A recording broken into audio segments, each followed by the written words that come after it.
भारत को विश्व गुरु बनाने के लिए और देश की आर्थिक व्यवस्था मजबूत हो, हर क्षेत्र में हमारा देश आत्मनिर्भर बने, विश्व की सभी बड़ी कंपनियां भारत में निवेश कर रही हैं। हमारे युवा रोजगार के लिए देश से बाहर नहीं जाएं, यही हमारे प्रधानमंत्री नरेंद्र मोदी की इच्छा है। भारतीय जनता पार्टी कार्यालय परिसर में आयोजित ओबीसी प्रकोष्ठ सम्मेलन को संबोधित करते हुए यूडीएच मंत्री झावर सिंह खर्रा ने उपस्थित जनसमूह से कहा कि चुनाव से पूर्व एक बैठक में प्रधानमंत्री ने कहा, आप अपने क्षेत्र के कार्यकर्ताओं और मतदाताओं से कहना, मोदी ने आपको राम राम कहा है, एक भी घर ना छूटे, सभी से संपर्क करें और भाजपा के पक्ष में मतदान क्यों करना है यह भी बताएं। जनमानस में भारतीय जनता पार्टी के कार्यों का जिक्र करते हुए कहो कि जो लाभकारी योजनाएं प्रधानमंत्री ने बनाई वे गरीब, वंचित, शोषित, महिला, युवा और किसान के लिए जो योजनाएं चलाई उसका सीधा लाभ जनता को मिल रहा है। उन्होंने कहा कि कांग्रेस पार्टी अब बौखलाई हुई है, किसी भी प्रकार से इस बार भाजपा सत्ता में ना आए, केंद्र में मोदी सरकार ना बने, इसको लेकर सभी दल और घटक मिलकर एक हो गए हैं। वे सभी मोदी के खिलाफ दुष्प्रचार कर रहे हैं। कांग्रेस की कोई दशा नहीं और कोई दिशा नहीं है। पिछली कांग्रेस सरकार का जिक्र करते हुए खर्रा ने कहा कि कांग्रेस ने सिर्फ देश को लूटा है, उन्होंने कभी भी गरीब और किसान का भला नहीं किया है। उन्होंने पूर्ववर्ती कांग्रेस सरकार की नाकामी के कई उदाहरण देकर बताया कि हमारा पड़ोसी मुल्क हम पर हमेशा हावी रहता है। आतंकवादी गतिविधियों द्वारा रोजाना हत्याएं होती थी, परंतु 2014 के बाद देश की दिशा बदली।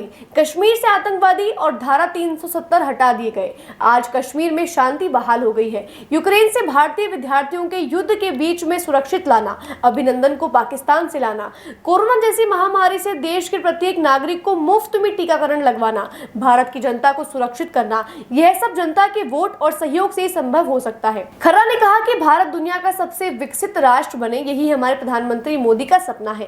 आप सभी 26 तारीख को सबसे पहले मतदान केंद्र जाकर भाजपा को वोट दें और जो मतदाता छूट गए हैं उन्हें प्रोत्साहित कर भाजपा के पक्ष में मतदान की अपील करें। उन्होंने बताया कि मोदी जी को वोट देकर आप देश का भला करेंगे। कार्यक्रम की शुरुआत मुख्य अतिथि व मंचासीन अतिथियों द्वारा मां भारती के प्रतिमा के समक्ष दीप प्रज्वलित कर किया गया।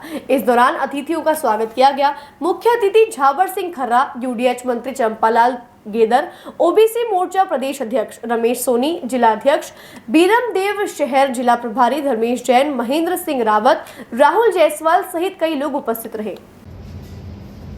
हमारी सरकार बनने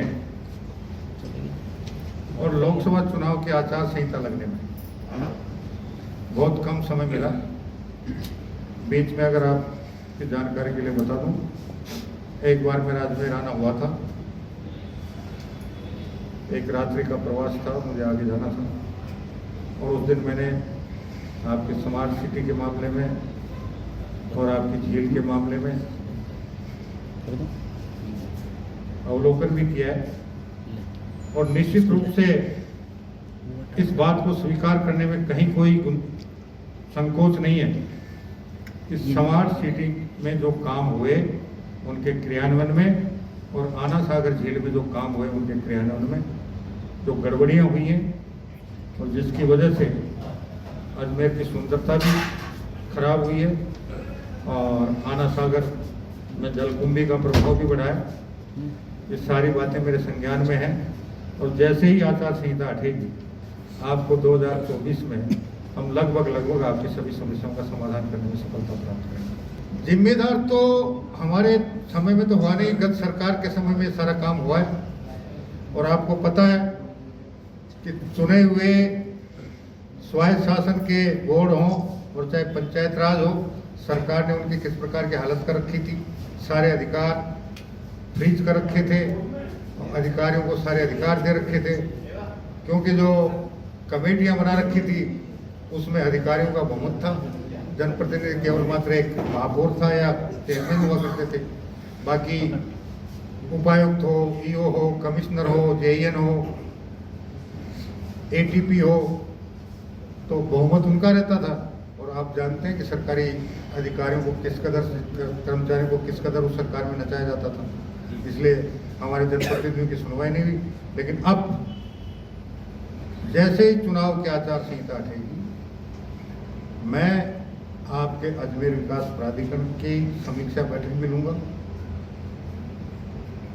और आपके नगर निगम की समीक्षा बैठक में लूंगा और जो भी गड़बड़ियां हुई उसमें जो जिम्मेदार हैं उनकी जिम्मेदारी तय करके उनके खिलाफ कार्रवाई भी करेंगे। और जो विकास की गति रुकी है उस विकास की गति को बढ़ाएंगे और जितना कुछ हमसे बन पड़ेगा हम अजमेर को स्वच्छ और सुंदर बनाने में किसी प्रकार की कोई कसर नहीं। सर, अभी आप ओबीसी